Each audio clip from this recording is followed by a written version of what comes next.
Good morning from beautiful Arkansas. It's been probably the longest it's been since I've made a video, and there's reasons to that. For a while, I thought I was going to be done making videos. I didn't really feel like doing it anymore, but for whatever reason, I'm doing an update today. So this is where I'm at today. I'm making a barn, and this is my 10 by 20 lean-to pole barn that I've been working on for the last seriously for probably like the last 2 weeks, whenever I get a free chance. So it's coming together quite nicely. Still trying to decide what I'm going to do with the door, but it's one of my best construction jobs yet, to be honest with you. It's quite stable. I have 10-foot spans here supported by this 1.5 by 1.5 inch beam that's braced on top of a 2x6. It's also bolted into the wall and supported by those shoulder joints over there, so it's pretty dang sturdy. I got hurricane ties up there.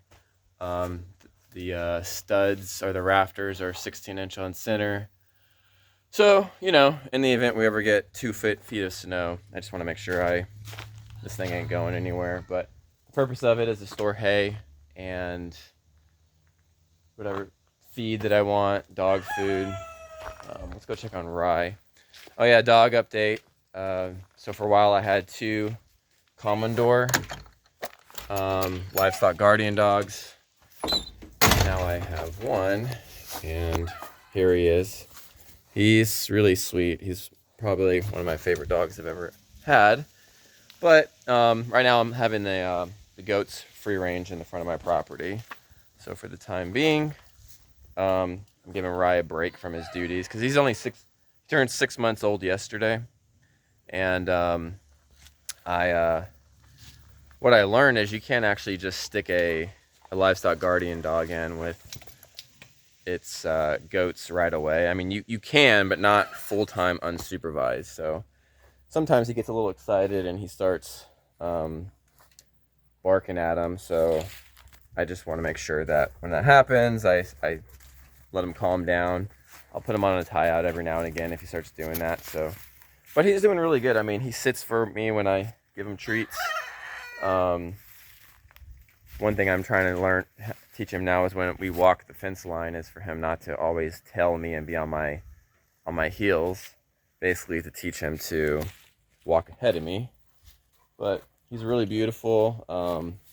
Yeah, he sits when I give him snacks, and for a while he was doing that big old bite where he'd consume my whole hand. So I've taught him soft mouth now. But he comes up to me. The other dog, we had Barley, so I got rid of her, unfortunately, to her breeder. She just wasn't socialized.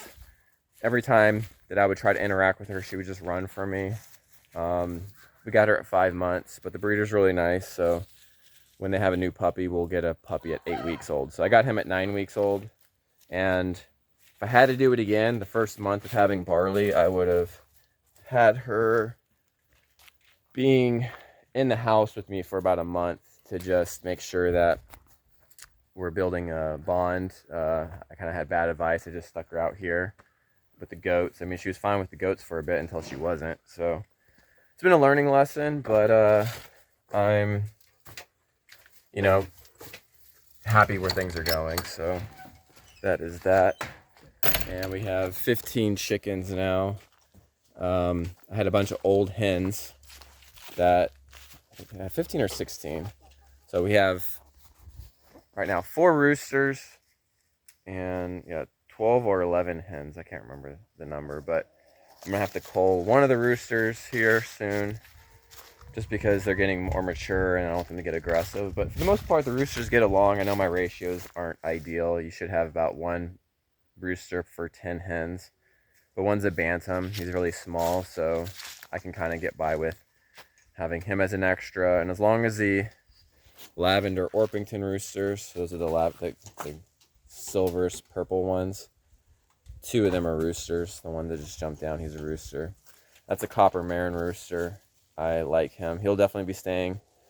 But one of my lavender Orpington roosters will be, hate to say it, but probably Thanksgiving chicken coming up here, so we might do that. But yeah, there's my boy Rye over there. He's such a good dog. I really love him. This breed, honestly, they could be an indoor dog. They could be raised. I could keep him in the RV full time, but I'm trying to teach him to guard the goats. But yeah, I got a billy goat recently, so I'm trying to get my. Well, he's gonna try to get my does pregnant, and so we should have. We should have kids sometime after Passover. Is kind of how I have it planned. He's 1.5 years old. He's not super mature. I'd be fine if it takes him a little bit while to get them all pregnant. Not in a rush about that. But yeah, today I'm gonna try to finish that back wall over there. I got another wall to finish, and I'm trying to decide what kind of door style I'll be using. I'm leaning towards a barn door, which slides, or I could have two swinging doors, which either one has their advantages and disadvantages too. And I'm even trying to decide which space I'm going to put it in. Ideally, I would like it over there. However, that's a lower spot and it tends to accumulate water. So I may not do that. But yeah, the major benefit of this is I'll be able to store those huge round bales of hay. Whereas before I'd have nowhere else to store it. And those are a lot cheaper than the square bales. So I spend a lot of money on hay in the winter when there's less vegetation. Everything's kind of dead. That's why I kind of let my goats out for about 4 hours where my RV is for them to eat the grass. 4 hours is kind of that sweet spot where they'll eat grass and not get full and then start horsing around and jumping on everything with my truck or whatever they want to jump on. So yeah, try to give them 4 hours a day out to eat that grass, which cuts down on cost of feed. After this barn, I will resume opening up my forest, clearing out some undergrowth, allowing more light in, so hopefully more vegetation will grow within the forest, and that'll cut down on cost of feed in the winter and just more options for them to eat as shoots will grow up from the trees that I cut down. And also, hopefully, eventually grasses. I threw out some ryegrass, which does well in the winter. It's sprouted around the perimeter, but because there's not a whole lot of that space, they've pretty much mowed that down. But as they let it stop for a bit, it'll keep growing back. And lastly, within my goat area, I'm going to make another fence enclosure. It's going to be a lot smaller, and I'd like to enclose my run up here.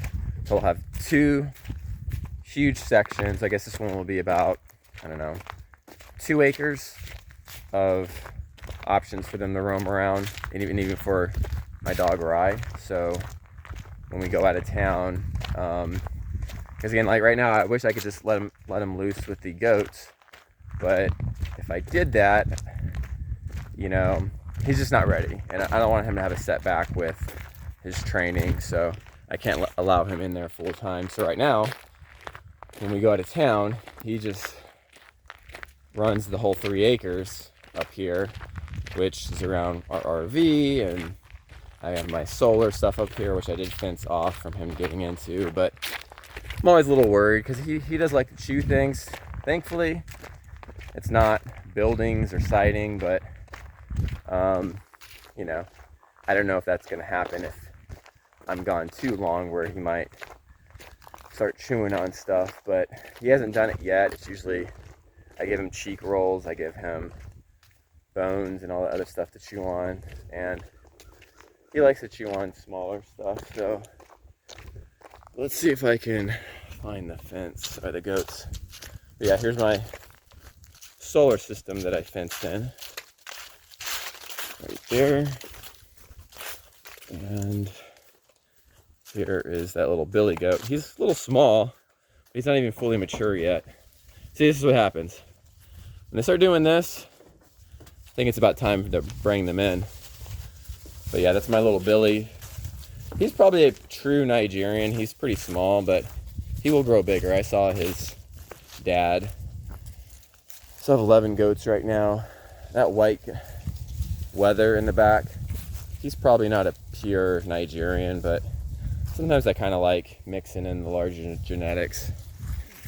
I am possibly, look how beautiful it is here. I am possibly interested in getting a Nubian goat and kind of mixing the bloodline of the Nigerian with the Nubian. Amy doesn't like the Nubian milk as much as the Nigerian, but larger goat, larger teats, easier to milk. And I've had Nubian goat milk before. I actually like it. It just has like a slight metallic finish.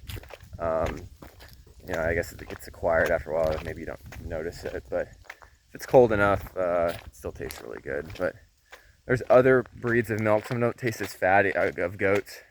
Some don't taste as fatty as I'd like. I'd prefer a really creamy milk, where Nigerian is typically the most delicious, which is why we got them.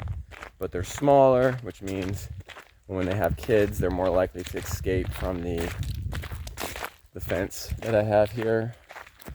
You see right over there? He's kind of running along, checking out to see what's going on. So that's what we're thinking with that.